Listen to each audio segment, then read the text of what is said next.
Bien, bonjour une fois encore de plus pour la dernière partie de notre cours sur les milieux biogéographiques. Nous avons vu première partie, c'est-à-dire la première vidéo, l'introduction et le grand 1 qui portait sur la localisation. Après, nous avons vu la deuxième vidéo sur le grand 2, qui portait sur les caractéristiques des différents milieux biogéographiques. Et nous avons étudié particulièrement la zone chaude. La deuxième vidéo, nous avons vu toujours au niveau du grand 2, le petit 2, le petit 1, le petit 2, le milieu biogéographique froid et tempéré.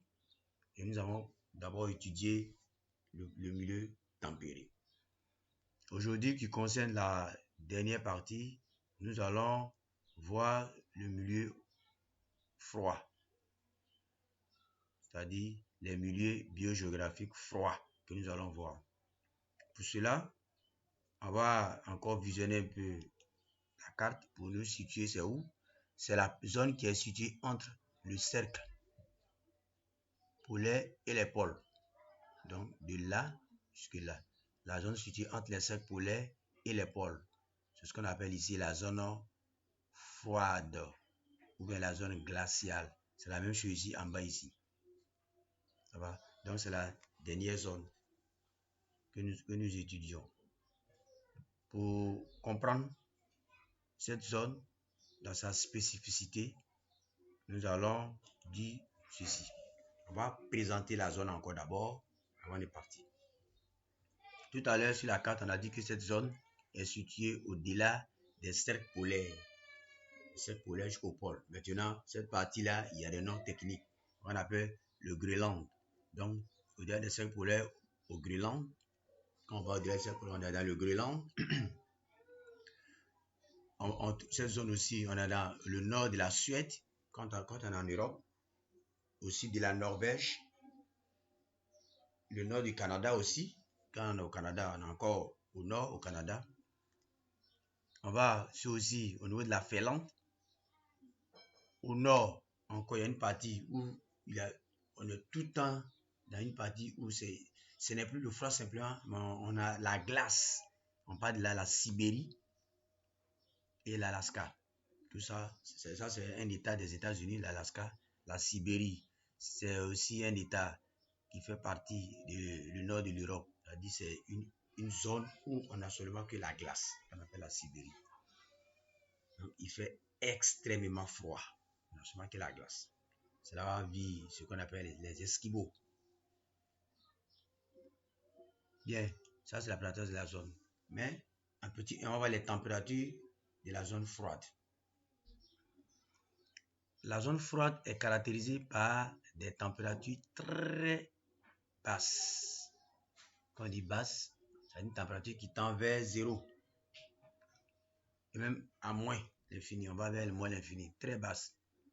Un froid extrêmement entrecoupé par des vents violents.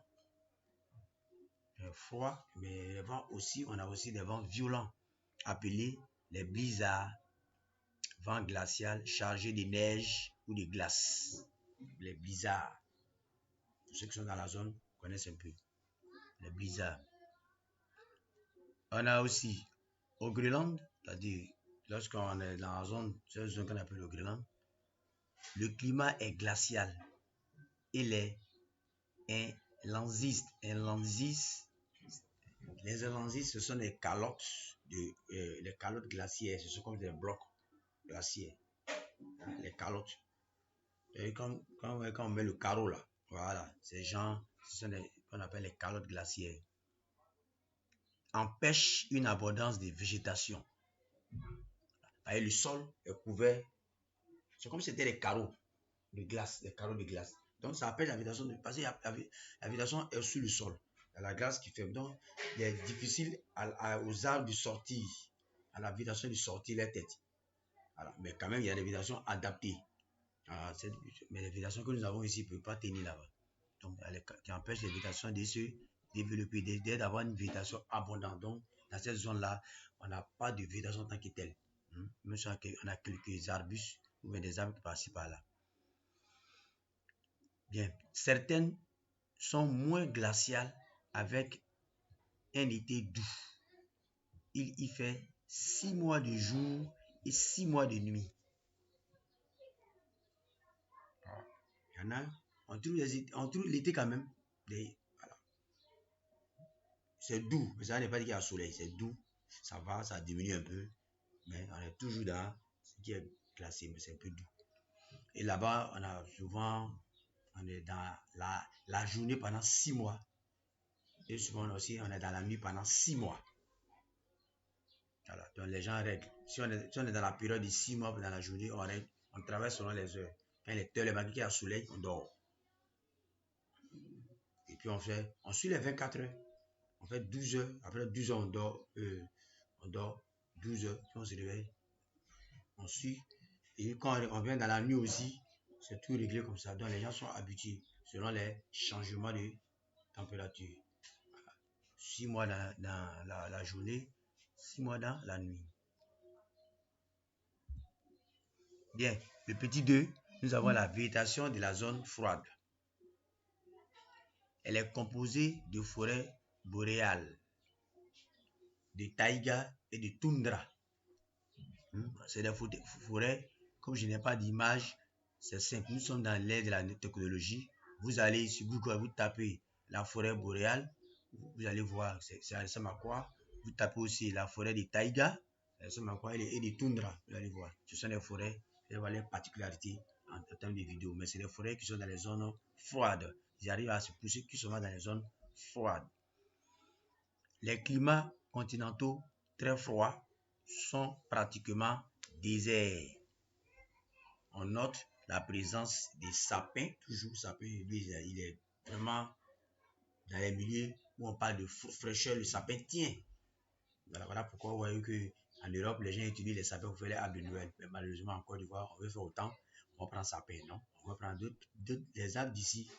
Il faut adapter pour nous. Si on va faire la lame de Noël, pour chercher, on peut prendre le manguier, on peut prendre l'acacia, on peut prendre autre chose, mais on prend le sapin. Eux, c'est une particularité.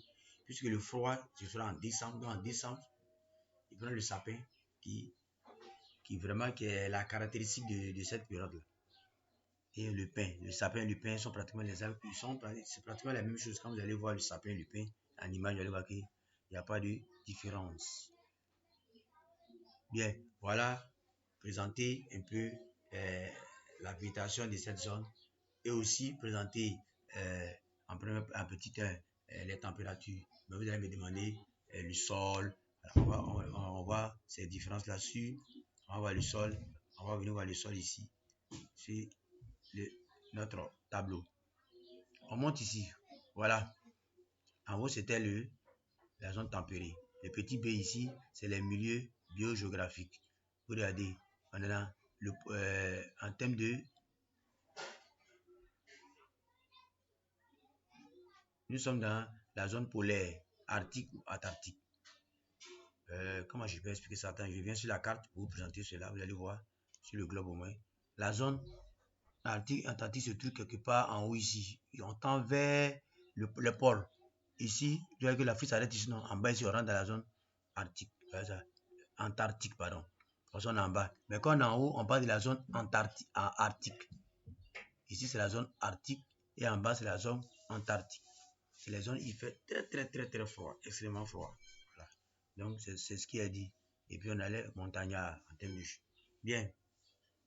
En termes de relief, comme on l'a dit, on n'a pas assez, mais généralement, dans ces zones-là, ça, c'est généralement les plateaux. Les plateaux, généralement les plateaux. Maintenant, on vient ici, concernant le climat, nous avons le climat froid. Un climat froid qui est très rigoureux toute l'année. C'est-à-dire, le climat, la fraîcheur est dense. Quand il est rigoureux, c'est-à-dire qu'il fait très fort, très dense toute l'année. Maintenant, ça c'est au niveau des zones polaires.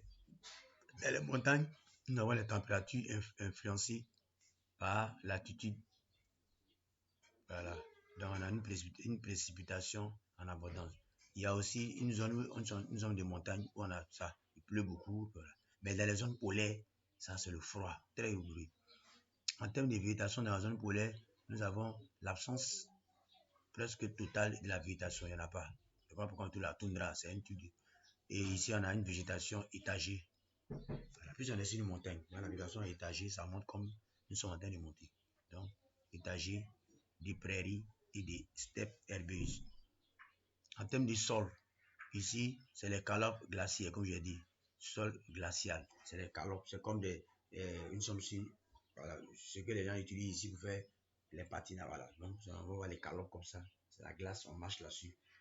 Donc, c'est difficile à l'habitation de se développer. Et ici, on a le sol menacé par l'érosion, puisque nous sommes dans une zone de montagne. Donc, c'est l'érosion, il pleut dans le sol. Donc, on a les alluvions des fonds, des vallées, sol, puis on a les volcans. C'est des zones très montagneuses. C'est une zone très montagneuse. Voilà, voilà. En termes de géographie, bon, on trouve les cours d'eau au niveau de l'Europe là-bas. Voilà, voilà un peu ce qu'on peut retenir de cette zone-là concernant la zone froide. La zone froide, on appelle la zone tapérée, la zone froide maintenant, voilà ce qu'on peut retenir. Cette zone froide est. Donc, on va après cela, nous devons attaquer la conclusion. Conclusion qui est la dernière partie de notre cours. Conclusion, on peut retenir de tout ce que nous avons dit depuis le début que les milieux biogéographiques sont nombreux et diversifiés. Ils n'offrent pas tous les mêmes conditions. Hein? Ils n'offrent pas tous les mêmes conditions. C'est-à-dire ils n'offrent pas tous les mêmes conditions. C'est-à-dire que ces différents milieux n'ont pas les mêmes conditions. Chacun a ses conditions naturelles pour la vie humaine. L'homme est donc obligé d'user de beaucoup d'ingéniosité pour les conquérir. Voilà. Puisque ces différents milieux biogéographiques-là n'ont pas les mêmes conditions naturelles. Voilà. Nous qui sommes dans les zones chaudes, on essaie de voir qu'est-ce qu'on peut faire pour nous adapter. Ceux qui sont dans les zones tempérées aussi, c'est ce qu'il faut pour l'adapter.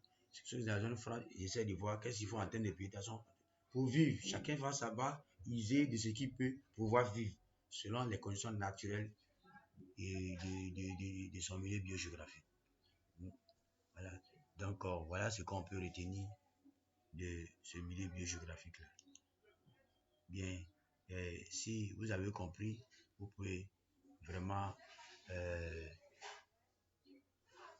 mais pour terminer aussi, je veux qu'on retienne que dans ce milieu biogéographique-là, il existe une interdépendance entre climat, végétation et sol. Voilà. Et il est donc nécessaire que les hommes veillent à l'équilibre biologique de la planète. Il y a une relation. On ne peut pas dire que voilà, si il y a le soleil partout, que la terre va s'écrouler. Où il y a le froid doit être là. C'est ce qui fait qu'il y a l'équilibre. Où il y a les zones tempérées, c'est comme ça. Voilà. Si on veut forcer, lorsqu'il y a la chaleur, le bloc de glace se fond. Quand se fond, la mer augmente de volume. On est menacé. Donc, aussi quand la glace est bon, ça équilibre, ça fait que les mers sont équilibrées. Sinon, voilà. Donc, chaque élément est à sa place. Donc, l'homme doit faire un effort pour vivre avec ces différents éléments qu'on a et s'adapter. Voilà. Le Canada qui a des glaces, la France qui a des glaces, mais que c'est pas la même chose. Le Canada a des moyens plus sophistiqués pour pouvoir gérer ces glaces par rapport à la France. Donc, chacun essaie de créer les conditions qu'il faut pour pouvoir vivre décemment et vivre aisément dans le milieu dans lequel il se trouve. Donc, voilà. Si vous avez des inquiétudes, je suis à votre disposition. Mais je vous dis que le cours prend fin ici avec cette conclusion-là. Merci de la qualité de votre écoute. Merci aussi de me poser des questions pour pouvoir mieux comprendre le cours. Et merci de faire les exercices dans nos différents documents. en attendant l'évaluation. Merci à vous et à bientôt.